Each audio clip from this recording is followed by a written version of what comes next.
Olá a todos.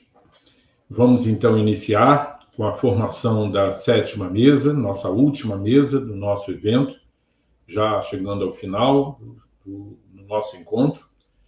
Na sequência, vamos ter a conferência de encerramento. E agora, então, eu formo essa última mesa, que vai tratar da temática A Dobra do Fórum, Neurociência e o Além-Homem. Para essa mesa, nós vamos ter a presença minha como mediador. A minha formação é em Engenharia Elétrica e Eletrônica. Sou mestre em Educação, com ênfase em Tecnologias Educacionais pela Universidade Católica de Petrópolis, no Rio de Janeiro. Doutorando do Programa de Psicanálise, Saúde e Sociedade da Universidade Veiga de Almeida. Especialista em Sistemas de Controle pelo Instituto Militar de Engenharia. MBA em Administração Universitária, Acadêmica Universitária pela Universidade Pedro Leopoldo, em Minas Gerais. Professor universitário do Programa de Educação à Distância da Fundação Getúlio Vargas, diretor acadêmico, autor de conteúdos educacionais, online e livros didáticos, consultor e palestrante em tecnologias educacionais e finanças e sócio-diretor da Geoconhecimento e Empreendimentos. O nosso primeiro conferencista, ele é mestre em Medicina pela Universidade Federal da Bahia, membro do Harvard Medical School Postgraduate Association nos Estados Unidos, especialista em teoria psicanalítica de orientação lacaniana, especialista em psiquiatria pela ABP e AMB, especialista em psiquiatria da infância e da adolescência pelas mesmas instituições, graduação em medicina pela Universidade Federal da Bahia, doutorando em Memória, Linguagem e Sociedade pela UESB, Universidade do Oeste da Bahia. E o segundo e último conferencista dessa mesa é Mário Bruno, graduado em Letras, Português e Literatura pela Universidade do Estado do Rio de Janeiro, a UERJ, graduado em Filosofia pela Universidade também do Estado do Rio de Janeiro, é mestre e doutor em Letras e Ciência da Literatura pela Universidade Federal do Rio de Janeiro, UFRJ, doutorado também em Psicologia pela Universidade Federal do Rio de Janeiro, professor pesquisador da Universidade Fluminense, a UF, e professor adjunto da Universidade do Estado do Rio de Janeiro, a UERJ. Coordenou o mestrado de Literatura Portuguesa na UERJ no período de 2009 a 2010. Eu, então, convido agora para se juntar a nós o professor Eduardo Lobo, e registro aqui a ausência do professor Mário Bruno, por questões pessoais, ele não poderá estar conosco, mas teve a preocupação de gravar um vídeo para sua participação aqui nessa mesa. Então, ele estará presente de forma offline. E eu pergunto, Eduardo, se você prefere fazer sua fala primeiro ou a gente reproduz o vídeo do Mário? Como você achar mais adequado, André, não há problema. Bom, então eu vou primeiro reproduzir aqui o arquivo do vídeo do Mário e, na sequência, eu lhe... Talvez seja melhor, porque talvez haja ao ouvi-lo, possa haver alguma forma de interlocução. Com certeza.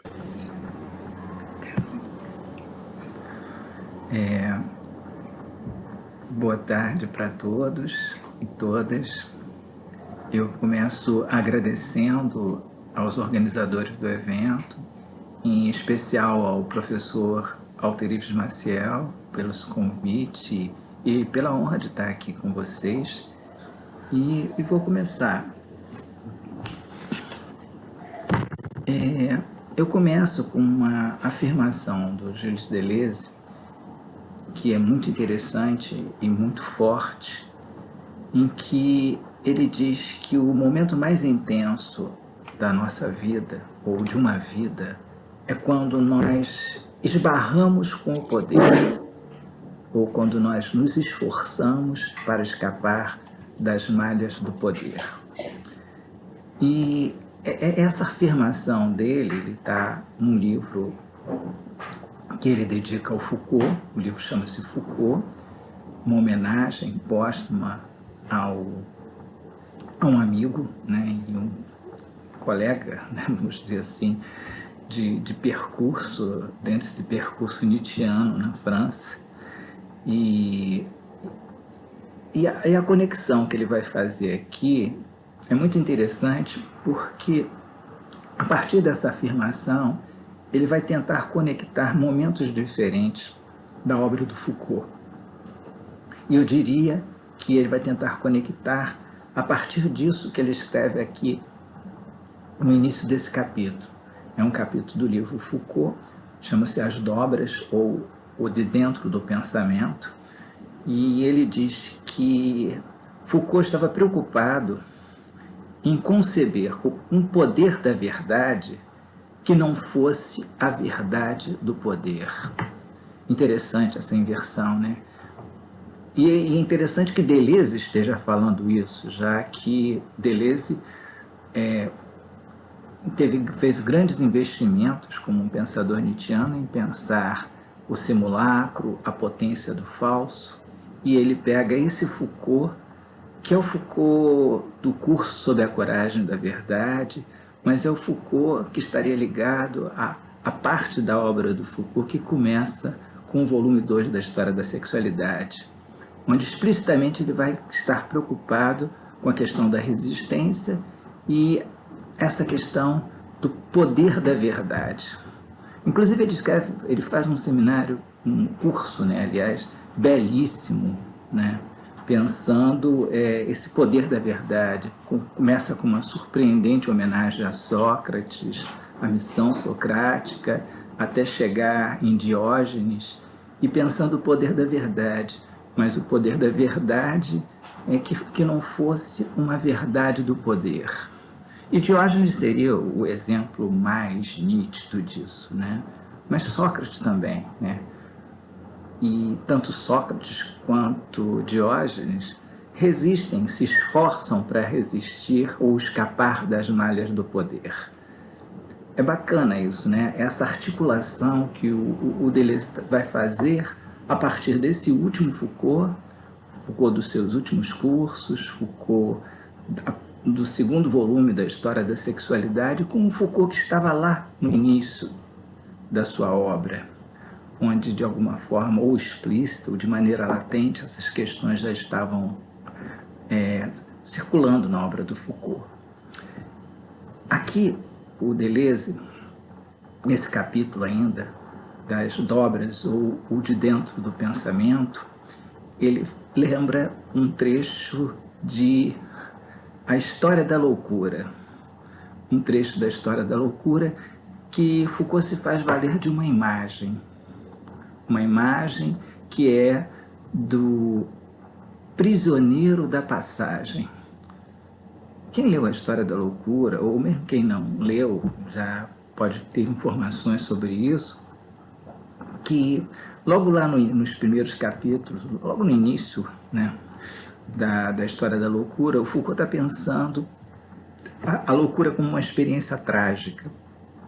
E essa loucura como uma experiência trágica, ele vai articular essa loucura como uma experiência trágica a certas iconografias, a certos textos que falam de algo que parece que historicamente se deu, que era a Nau dos Insensatos. Isso aparece uma série de iconografias. É muito bonito esse texto, essa parte do Foucault, essas imagens que ele vai construindo, inclusive essa imagem que o Deleuze pega, do prisioneiro da passagem. Para quem, assim, em linhas gerais, nesse período que o Foucault aborda da História da Loucura, antes do século XVII, existia uma prática que era de se colocar os loucos numa nau. Terrível essa prática, né? Mas que Foucault extrai dali uma imagem poética, a nau dos loucos. E essa nau saía à deriva. A deriva significa ela não vai parar em nenhuma margem, né? Essa nau à deriva com os loucos, a Stultifera Navis, a nau dos insensatos, a nau dos loucos.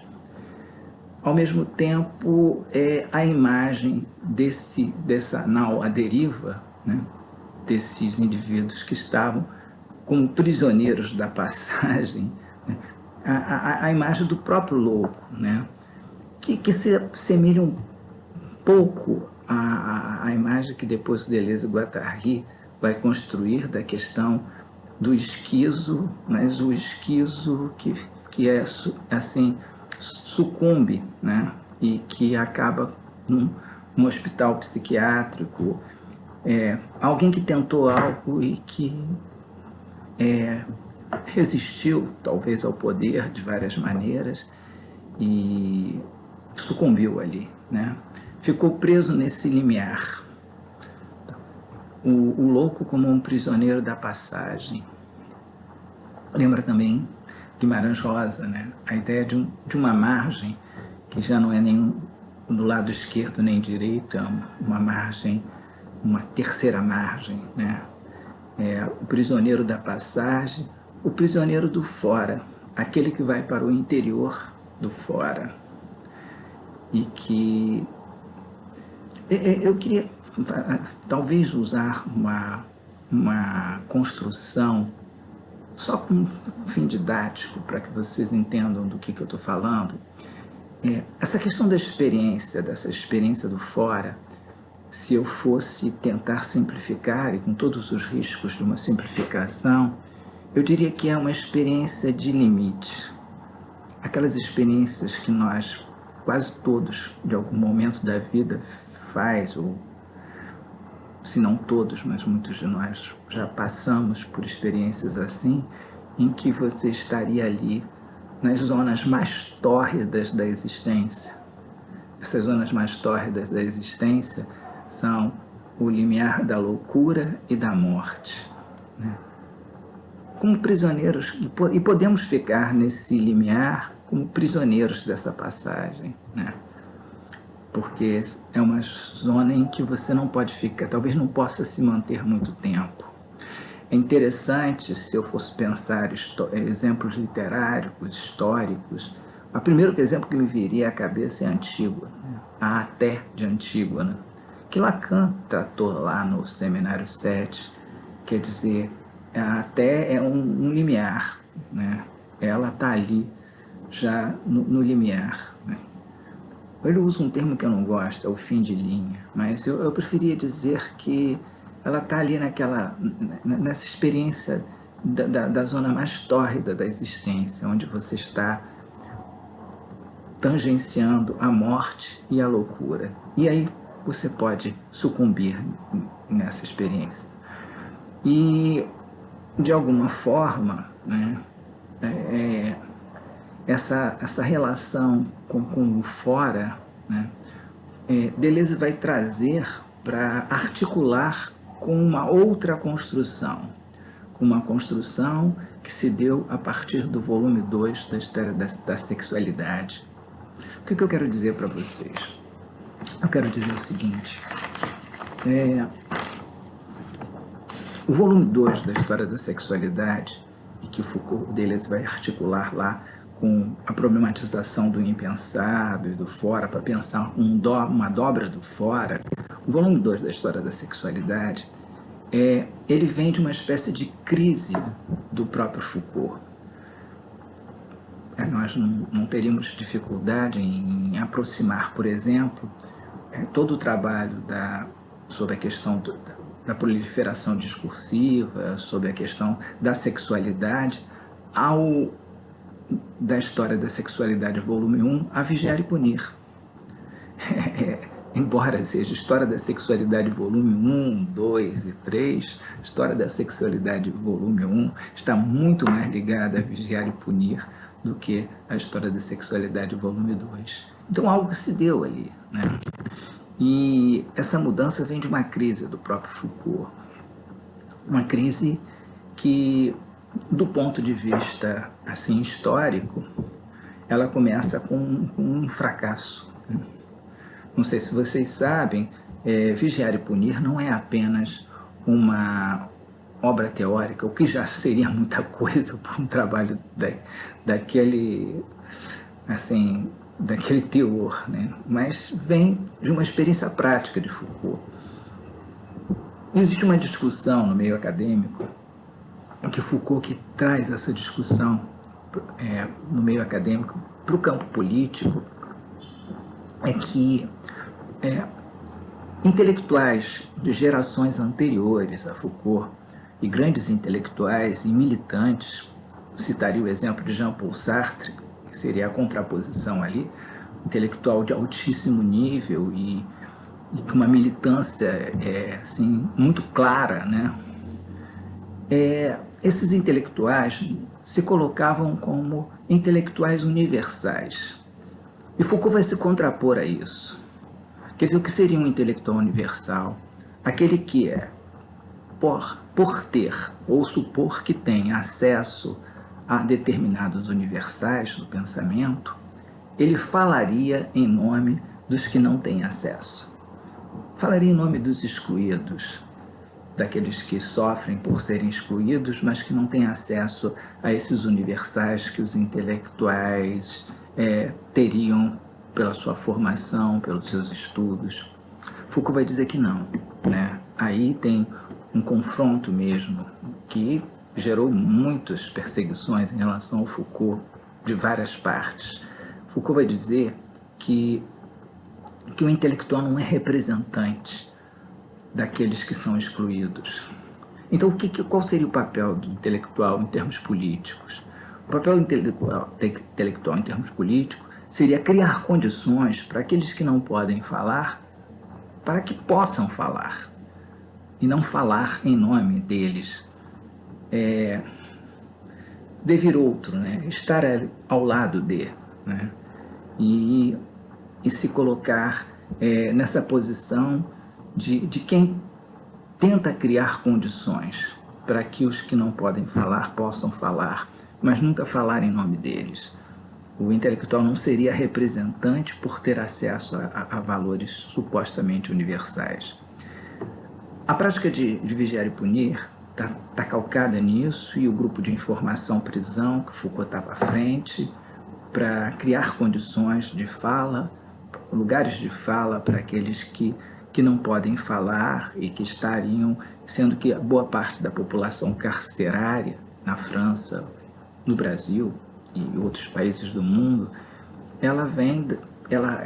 o que está ali nas populações carcerárias são, em grande parte, pessoas que estão excluídas, que já eram excluídas. Então, criar condições para essas pessoas, para os excluídos, e não falar em nome deles. Só que o grupo de informação prisão, ele fracassa.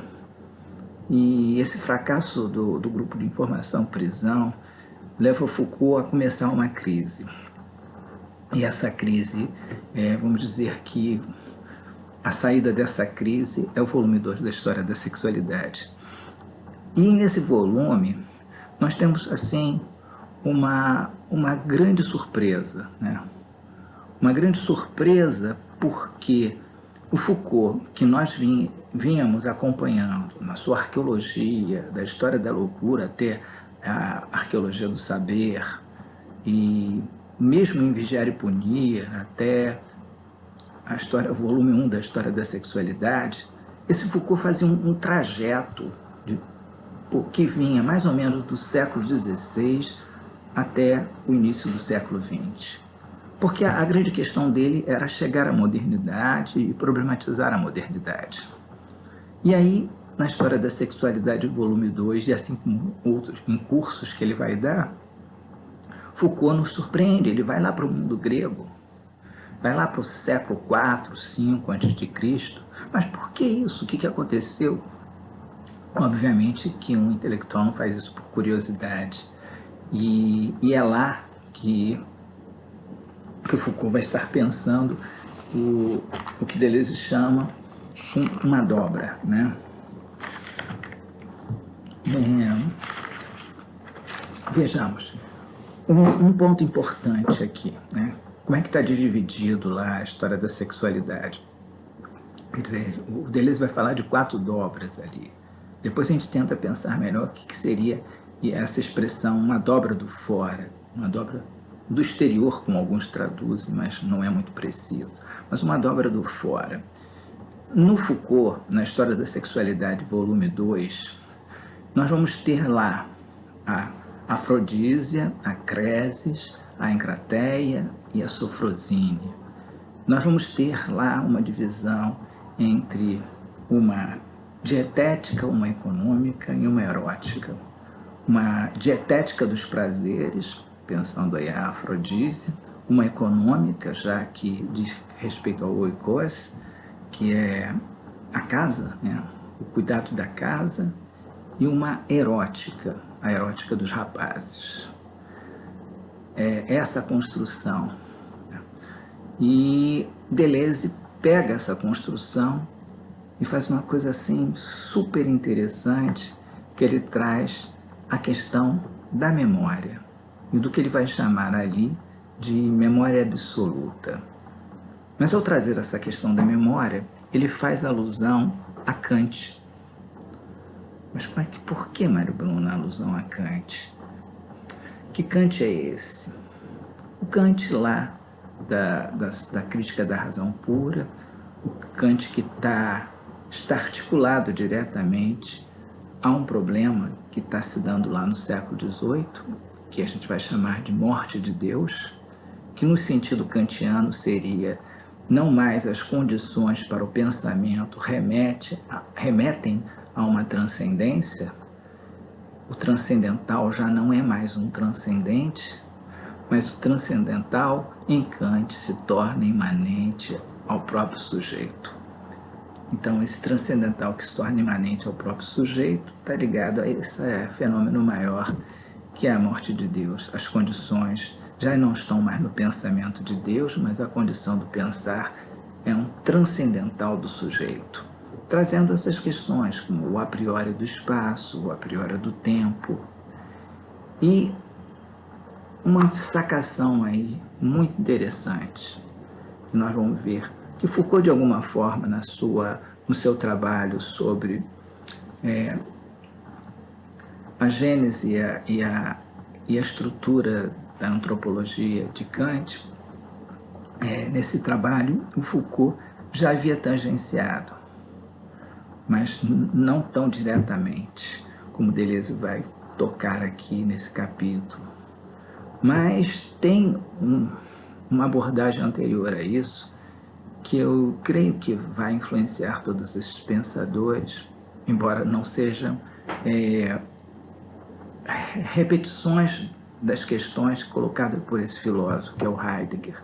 Heidegger escreveu um trabalho que é bem bacana, bem legal, chama-se Kant e o Problema da Metafísica. E lá, nesse trabalho, ele pensa o tempo kantiano como uma afecção de si por si. Então, o tempo como uma afecção de si por si, Deleuze vai chamar esse tempo como uma afecção de si. Aqui a gente está entrando na questão da dobra do fora. Deleuze vai chamar esse tempo como uma afecção de si por si, de memória absoluta. E vai pensar isso como uma dobra. Aqui, ao pensar isso como uma dobra, ele vai articular com um primeiro Foucault que estaria problematizando a filosofia kantiana e dizendo que a morte de Deus em Kant nos leva a algo que ele chama de ilimitado do limite. Isso aparece já em outros textos, como ao prefácio à transgressão, por exemplo, que tem articulações diretas com esse texto que o Foucault escreveu sobre o pensamento do fora. Eles são textos que, eu não gosto dessa expressão, mas eles estão dialogando entre si. A morte de Deus, levada às últimas consequências, como uma filosofia da finitude que está lá em Kant, para Foucault levaria a esse ilimitado do limite. Eu não deixo de ver ecos deleuzianos nessa questão, não só porque eu estou lendo via Deleuze, mas porque Deleuze lá no seu livro sobre Nietzsche, Nietzsche é Filosofia, ele afirma, né, que a obra de Nietzsche seria levar às últimas consequências a filosofia crítica de Kant, quer dizer, ir aonde Kant não foi. E Foucault está dizendo a mesma coisa lá no Prefácio à Transgressão, né? Quer dizer, Kant tocou com a morte de Deus no problema da finitude, mas não levou isso às últimas condições, às últimas consequências, né?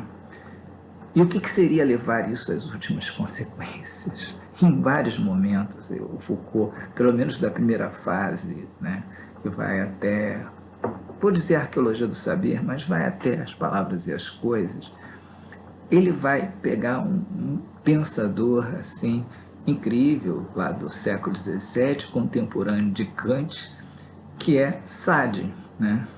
Sade teria levado isso às últimas consequências para Foucault. É curioso isso, né? Quer dizer, você vai encontrar, por exemplo, Lacan escrevendo um Kant com Sade, e a gente pode pensar um Foucault trabalhando uma espécie de Kant com Sade. Quer dizer, Sade diz a verdade de Kant, porque ele vai nesse reino do ilimitado do limite, que Kant não levou até aí a experiência, a experimentação, o pensamento da finitude. Kant teria sido, assim, vamos dizer, prudente em excesso, e Sade não é. E o Foucault faz um negócio muito bacana, esse está lá no Prefácio à Transgressão, está na história,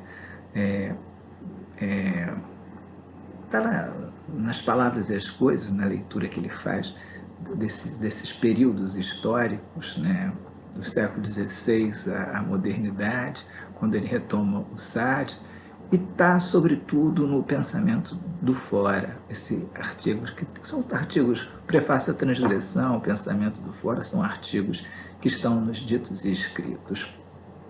E é como se ele tentasse fazer, né, essa problematização do fora, o que num determinado momento ele chamou do reinado do ilimitado, do limite, que vai de Sade, atravessa Hölderlin, atravessa Freud, mas sobretudo no contemporâneo atravessa Georges Bataille, Maurice Blanchot e Pierre Klossowski. Ele tem como se fosse um percurso que vai de Sade a Klossowski, problematizando o reino ilimitado do limite. O pensamento propriamente do fora, né? Em que eu dizia de uma maneira muito simplificada que é a nossa relação, uma experiência, né, dessas zonas mais tórridas da existência, que são os momentos que nós nos deparamos ou nos colocamos no limiar da loucura ou da morte. Bem, essa é a articulação que ele está fazendo, né?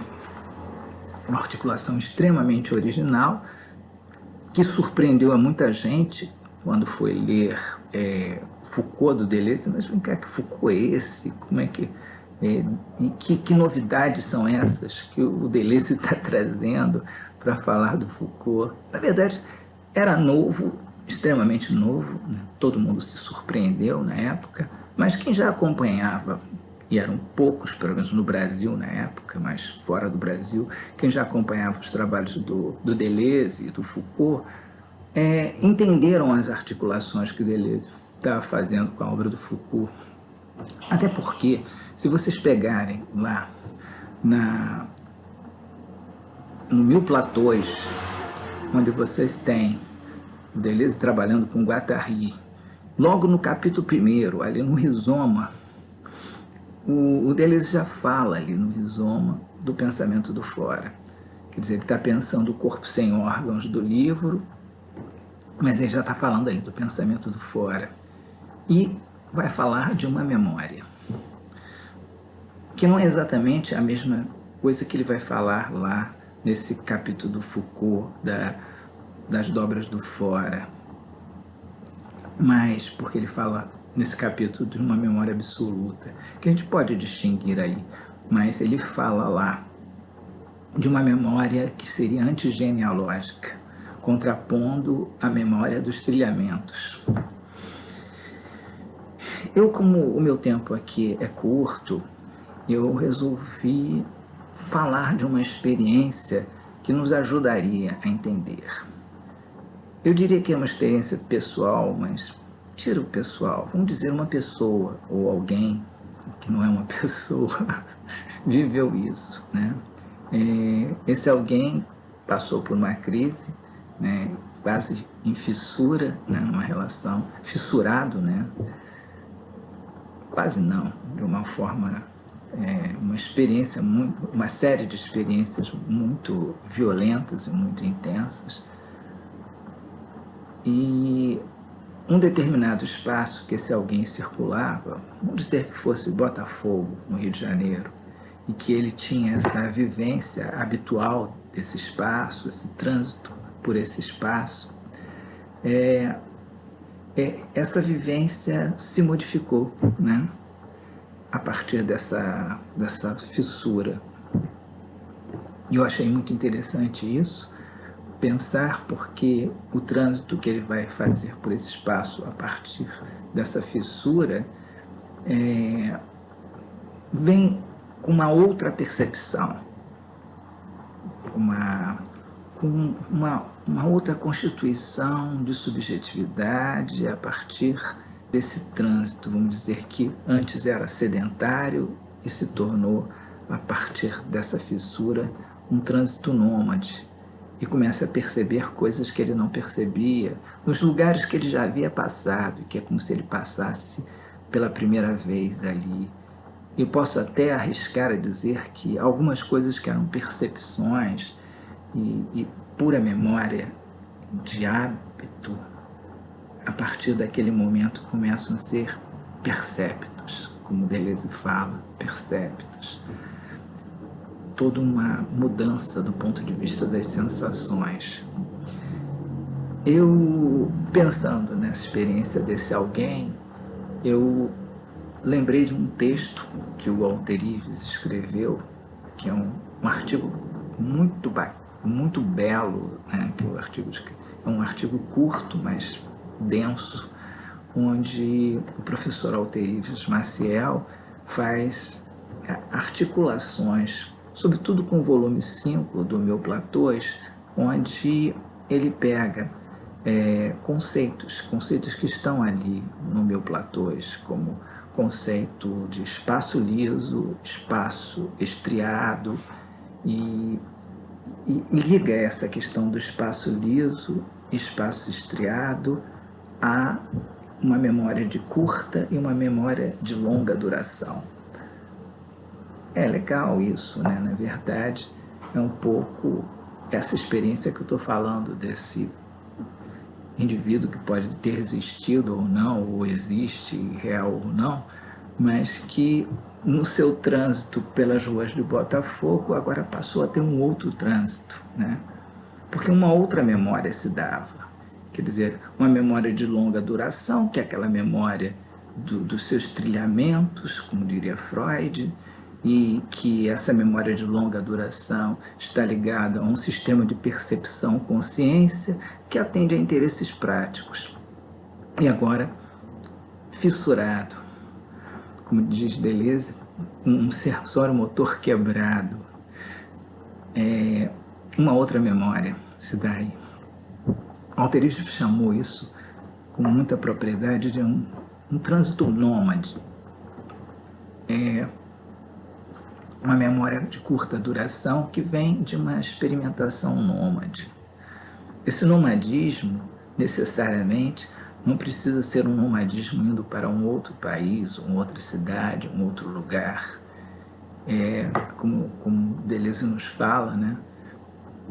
Os nômades, eles não se mexem muito para não espantar os devires. Então, ele está transitando pelos mesmos lugares, só que era um trânsito sedentário, agora é uma outra memória. E essa outra memória, ela é uma memória que é uma dobra das forças do fora. Articulação, um salto aí, assim, gigantesco, né, em função do tempo que eu tenho.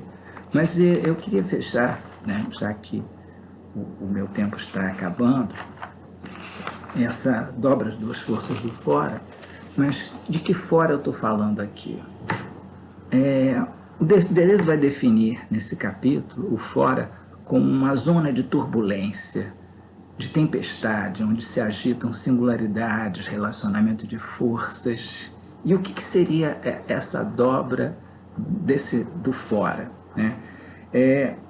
Seria um momento em que você se coloca, como ele diz, no olho do ciclone, desse ciclone, e você ele pega uma expressão bacana, né, o quarto central, em que você já não receia mais ali o vazio, e você, como aqueles homens que faziam as suas dobras para se tornarem senhores de si, lá no mundo grego, citado por Foucault, na História da Sexualidade, volume 1, cidadão guerreiro, que aprende a fazer uma prática de si para se tornar um homem livre, nessa dobra, a partir desse quarto central, que não remete a um vazio, né, nós nos tornaríamos senhores das nossas próprias singularidades, e ele usa uma expressão muito bonita, senhores das nossas moléculas e das nossas próprias singularidades.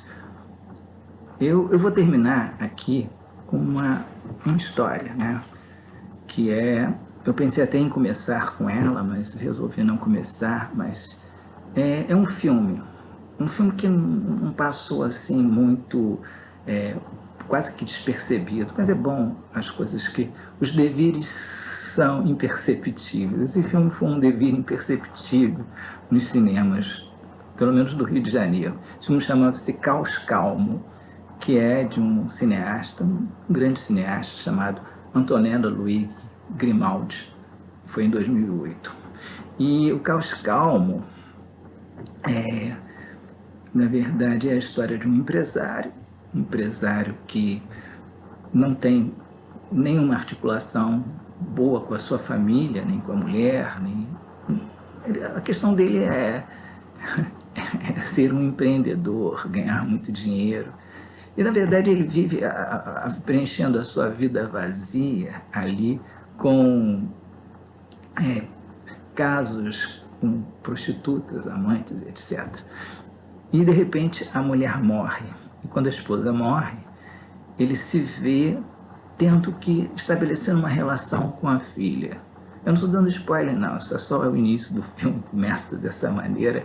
Depois, se vocês quiserem, assistam, vale a pena. Ele resolve levar a filha para a escola, e quando ele resolve levar a filha para a escola, ele senta na praça e avisa as pessoas do escritório que ele não iria trabalhar. E aí começa, né? Quer dizer, eu queria pensar essa questão aí, né? Quer dizer, você nessa travessia dessa zona de turbulência, como que ou você sucumbe, né, como um prisioneiro da passagem, ou como você produz uma dobra, né, e se torna, a partir dessa memória absoluta, o senhor das suas próprias singularidades, o senhor das suas próprias moléculas, como diz o Deleuze. E fechar aqui, já agradecendo a atenção de vocês, fechar com uma afirmação do Deleuze sobre Foucault lá numa entrevista. Porque há uma entrevista onde perguntam sobre as crises que o Foucault atravessava, no sentido de tentar tornar isso negativo, como se você tivesse que se responder a uma certa identidade, né? Mas que Foucault é esse que vivia mudando, né? E aí o Deleuze responde de uma maneira assim, muito, assim, vamos dizer assim, muito nova e muito bonita. Ele diz assim, Deleuze, que as crises que primeiro ele diz que isso é uma visão equivocada sobre o pensamento. acreditar que um pensador, e nós herdamos isso, é o pior do Platão. Platão tem coisas belíssimas, mas isso é o pior do Platão, é achar que o pensador é aquele que vai lá com o seu olhar, né? Platão chamava de olhar noético, né? Contemplar o eidos, as ideias, e a partir daí, quando ele contempla o eidos, contempla as ideias, ele teria uma vida apaziguada para essa contemplação. Eles dizem, não, pensamento não é isso. O pensamento não produz vidas apaziguadas. O pensamento é atravessar zonas de grandes turbulências.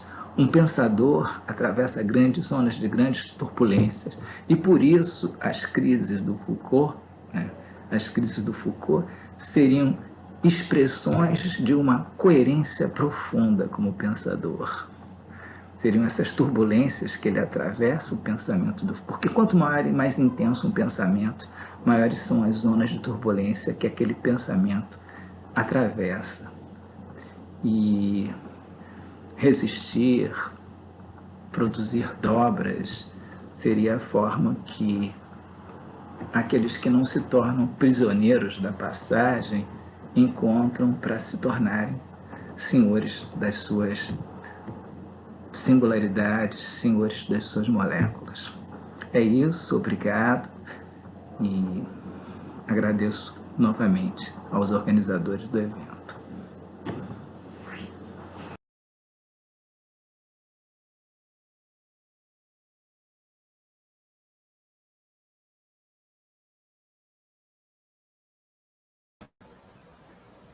Tá sem o som, André. Eu hoje estou me superando. É para evitar qualquer vazamento, então eu acabo sempre desabilitando o meu microfone. Então, eu estava falando sobre esse jeito todo especial do Bruno, em que ele toca com uma sensibilidade muito grande a todos nós, porque ele costura as relações, exemplificando, é um jeito muito professoral. Pena que ele não está aqui, para que ele pudesse responder também às perguntas dos nossos participantes, que eu tenho certeza que seria extremamente enriquecedor. Mas fica aqui o registro da nossa gratidão, Bruno. Então, eu passo agora a palavra ao Eduardo Lobo, que vai conversar conosco. Então, Eduardo, por favor. Alô, André, os organizadores. É uma felicidade muito grande estar aqui com vocês. Eu agradeço a todos vocês, em especial ao Alter Ives, né, com quem eu, inclusive, escrevi a 4 mãos o capítulo que diz respeito a essa questão das neurociências e o saber e o poder que se estabelece atualmente a partir dessa área de conhecimento. Pequena correção, viu, André? Eu adorei o Lobo, que me parece um sobrenome selvagem e forte, mas meu sobrenome é Ledo. Então, é Eduardo Ledo, não Eduardo Lobo. Apenas uma pequena correção. Muito bem. Eu sou um psiquiatra, eu tenho formação em neurociências e também em psicanálise. Então, eu falo de um ponto focal um pouco diferente daqueles que falam a partir da filosofia, né? Como foi o caso do Mário, sobretudo a partir desse referencial de Foucault e Deleuze, embora, naturalmente, que eu queira fazer essa interlocução, e por isso que me encontro aqui. Na verdade, eu sempre me interessei pela psicanálise, mas também pelas neurociências, o que me torna um ser um tanto, digamos assim, exótico, porque frequentemente as pessoas que se interessam pela psicanálise se distanciam das neurociências e vice-versa. Então, eu acabei me interessando por essa terra de ninguém, que é o hiato existente, um hiato que foi aberto em 100 anos de psicanálise e de desenvolvimento das neurociências, relacionados a essa abordagem do psíquico, por um lado, a partir da biologia, por outro lado, a partir daquelas forças dinâmicas em interação, que nós poderíamos colocar a psicanálise dentro desse turbilhão, na verdade, de vários discursos que falam sobre isso, né? Então, como eu trabalho um pouco com essa relação entre dois tipos de saberes. Eu também não me engano e sei que os saberes vêm sempre com o seu contraponto, que é o poder, e que, por isso mesmo, de parte a parte, existe uma interação de saberes e de poderes, né? E de possibilidades também de criação de resistências, as mais diversas, com criação e com invenção. E, por isso mesmo, o tema que é o das neurociências, que me coube, é muito interessante, porque é de uma atualidade extrema e muitas vezes muito negligenciado por aqueles que não se deram conta de que as neurociências avançam com um discurso muito formal, muito formalizado, a partir dentro de um guarda-chuva, de uma gramática, né, que nós poderíamos chamar assim, de uma episteme que organiza o nosso mundo atual e que tem relação muito grande com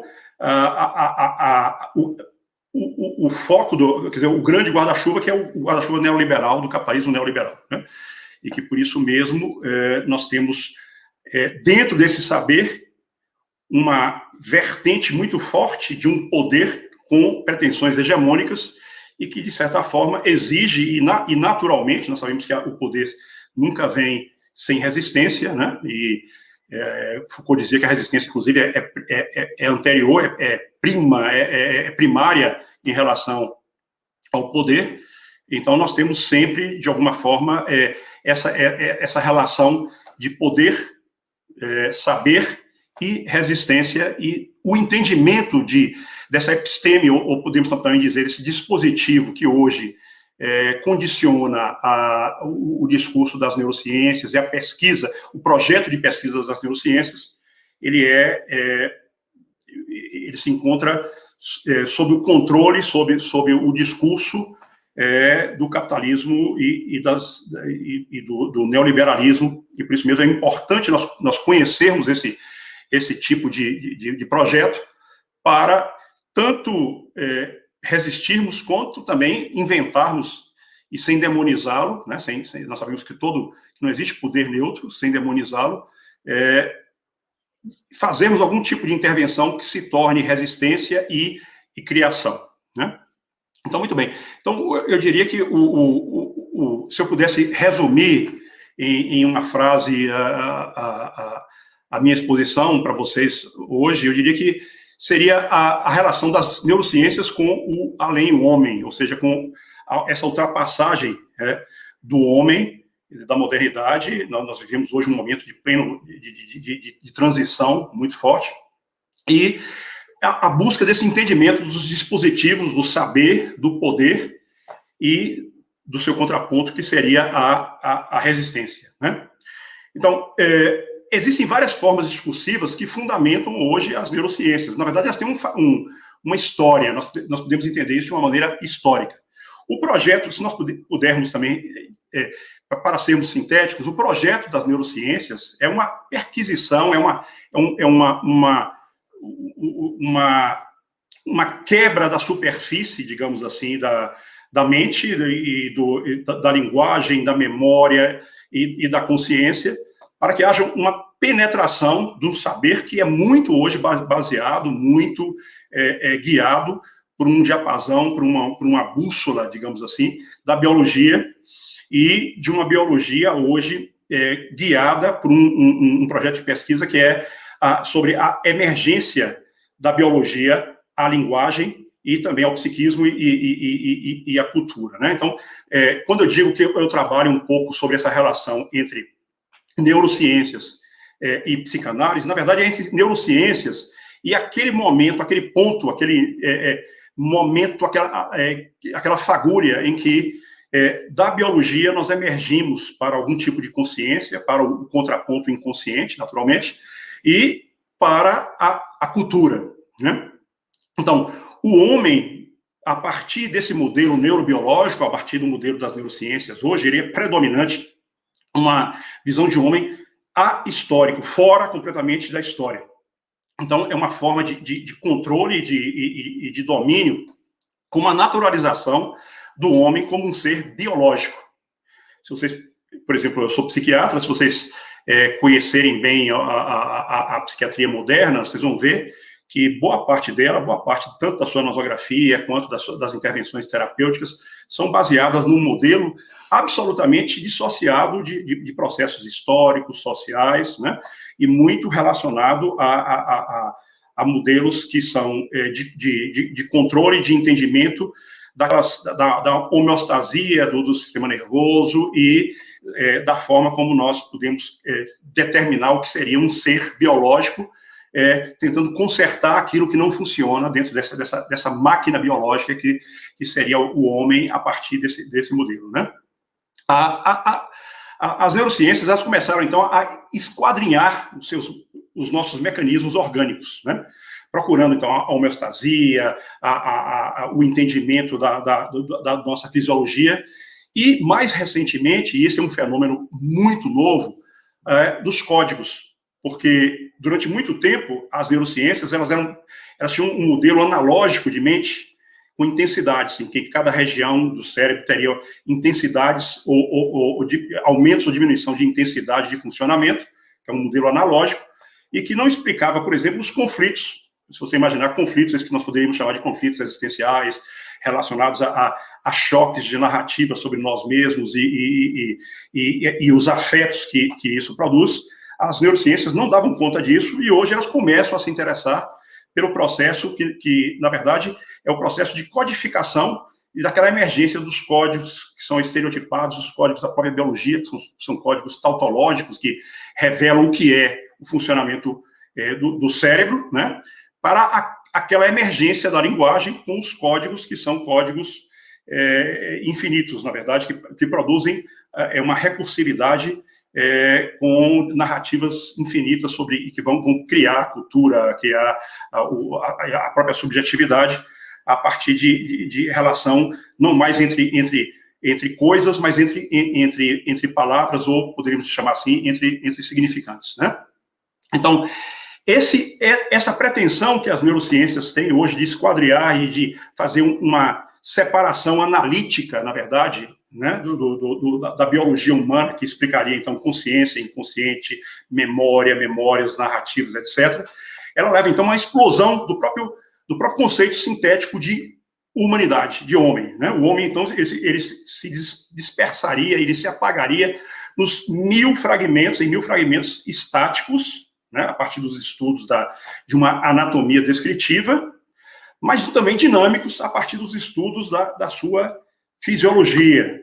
Isso é muito interessante, porque isso é novo dentro do universo das neurociências, e que boa parte dos filósofos, dos psicanalistas, das pessoas que trabalham na área das ciências humanas, das ciências sociais, não se encontra atento para tanto a grandeza desse projeto, quanto também os riscos desse projeto, que tem pretensões hegemônicos, né? Esse projeto, então, da visão do homem como um ser biológico, ele, de certa forma, ele é responsável também por uma das formas de ultrapassagem do humano, do homem, né? Ou podemos chamar da morte do homem, no sentido de que a decifração, essa decodificação dos códigos biológicos que vão produzir mente, linguagem e memória, eles acabam se transformando também na pá de cal, digamos assim, do conceito sintético do que é humanidade, do que é humano. Então, o humano, dentro da visão da neurobiologia e das neurociências, hoje, ele é decodificado a partir de milhares de partes. Então, no funcionamento dos seus neurônios, dos seus neurotransmissores, das diversas conexões neurais e do bom funcionamento, bem como a identificação do mau funcionamento, para que haja intervenções, para que haja conserto, né? E por isso mesmo, para que haja a penetração de um saber, de um poder e de um controle, naturalmente. Hoje se fala muito, inclusive, sobre esses modelos que são criados pelas neurociências. O modelo, por exemplo, da ultrapassagem, né, do humano a partir, aí, no sentido concreto, não apenas de subjetividade, a partir da inteligência artificial, né, da produção de uma inteligência pós-humana. Mas, assim, Para voltarmos, para introduzirmos um pouco Foucault e entendermos esse processo, nós precisamos, ao contrário do que é feito dentro das neurociências, né, historicizar um pouco esse processo e entender de que forma, né, essa episteme, ou se vocês preferirem, de que forma esse dispositivo se estabeleceu para tornar possível o que hoje nós denominamos o modelo de homem, o modelo humano das neurociências, né? Então, Foucault, em A Palavras e as Coisas, ele chama a nossa atenção de que existem duas epistemes que foram desenvolvidas a partir daquilo que a gente chama de uma episteme moderna, da Idade Moderna, né?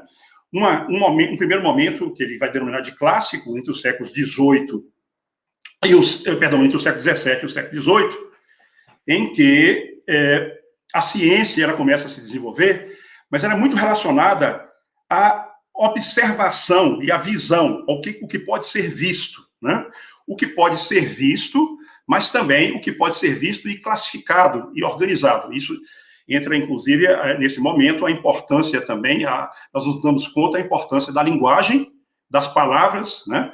Para o ordenamento de um mundo que, enquanto um mundo de coisas, é um mundo sem ordem, né? Então, se nós pensarmos, por exemplo, isso, na verdade, abarca toda a cultura e não se diz respeito somente à biologia ou à neurobiologia. Mas se nós pensarmos no que diz respeito ao humano, né, nós vemos que até o período medieval e também na Renascença, embora a Renascença rompa com vários dos preceitos e daquela visão religiosa do humano, né, em que o homem era parte de Deus, era uma cópia de Deus, e por isso mesmo ele vivia dentro desse universo do infinito, né, e das possibilidades infinitas, mas como um ser sintético, que era o homem como sintético, como conceito sintético. A Renascença também, apesar de romper com muito da visão religiosa do medievo, da época medieval, a Renascença permanece com uma certa sacralização do homem, nós poderíamos chamar de uma sacralização secular, mas em que o homem era o ponto focal de observação do mundo, né? Então, existia algo sintético e naturalizado, que seria o homem, que estaria no ponto focal, por exemplo, das linhas de perspectiva de Brunelleschi ou no centro de uma arquitetura vitruviana, mas o homem ainda existia como algo consistente e sintético, né? Mas a partir do século XVII e do século XVIII, nós vamos observar o surgimento de uma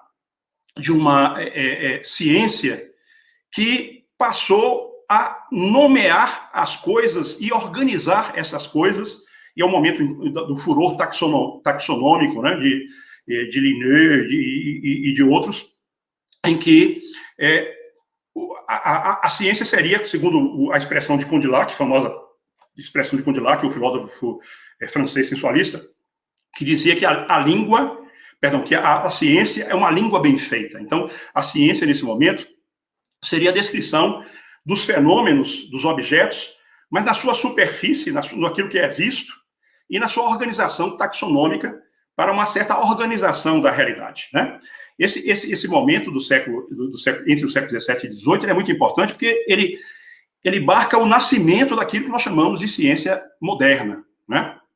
Ou seja, nós vemos, por exemplo, nesse momento também a descrição algébrica do mundo produzida por Galileu, a busca no turbilhão de percepções, aquilo que seria as ideias claras e distintas, né, de René Descartes, e, finalmente, o empirismo indutivista, né, e metódico de Francis Bacon, que são formas diferentes, que muitas vezes são vistas como antagônicas, mas que, na verdade, marcam no casamento, né, do racionalismo cartesiano e europeu continental com o empirismo e o pragmatismo, aquilo que mais tarde nós vamos chamar de pragmatismo anglo-saxão, de Francis Bacon, né?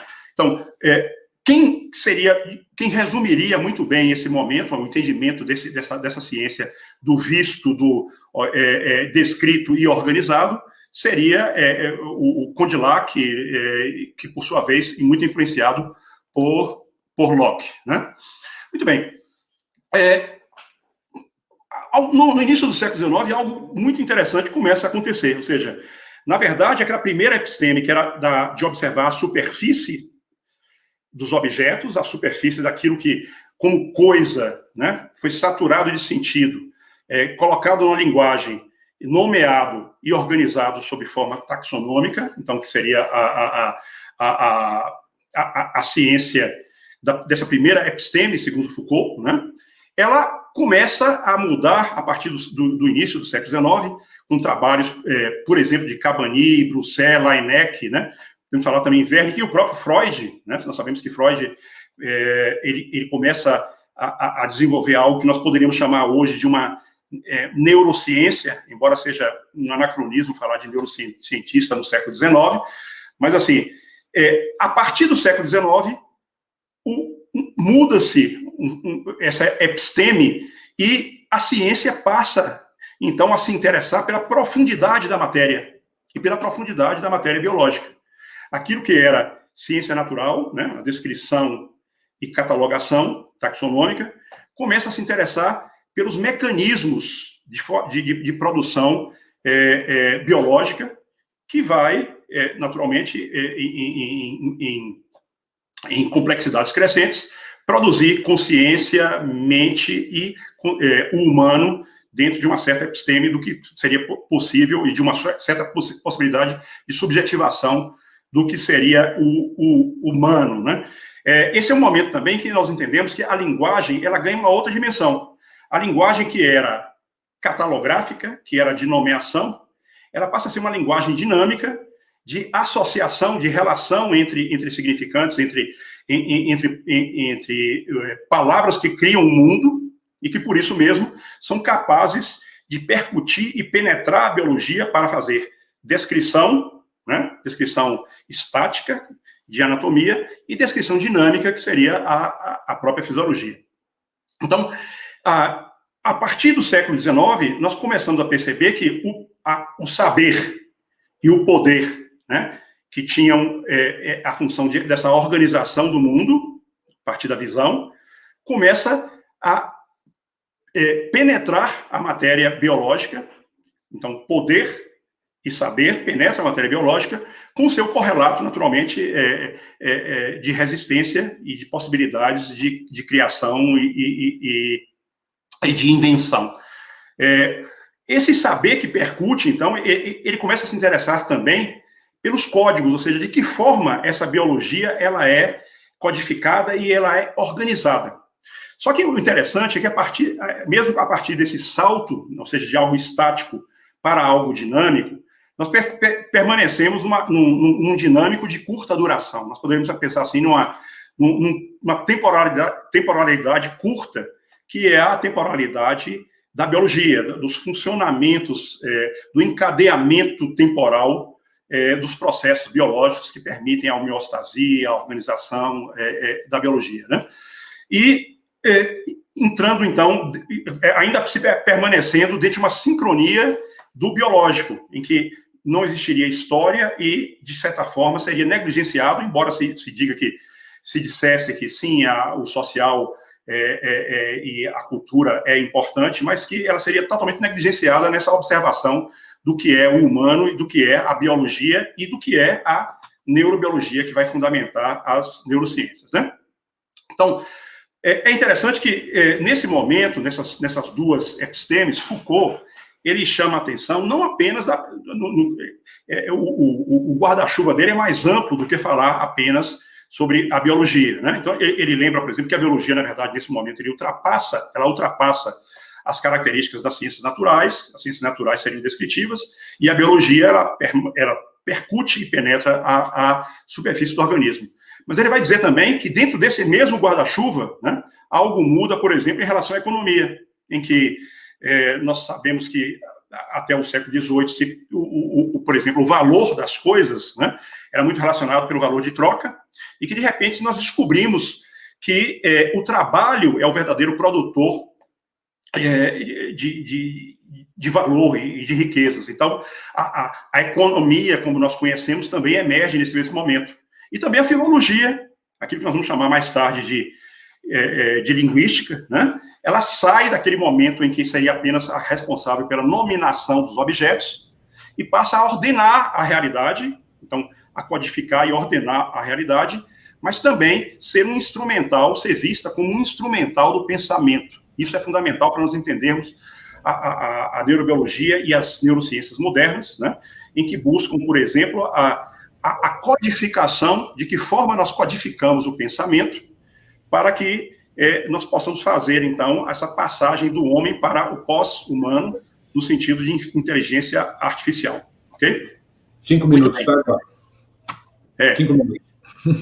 Desafio para você, né? Ficou um tempo um tanto... mas nós entendemos as dificuldades. Então, esse saber sobre a máquina humana em funcionamento, ele penetra as entranhas do homem, acompanhando, então, pelo seu correlato, que é o poder, né? Muito bem.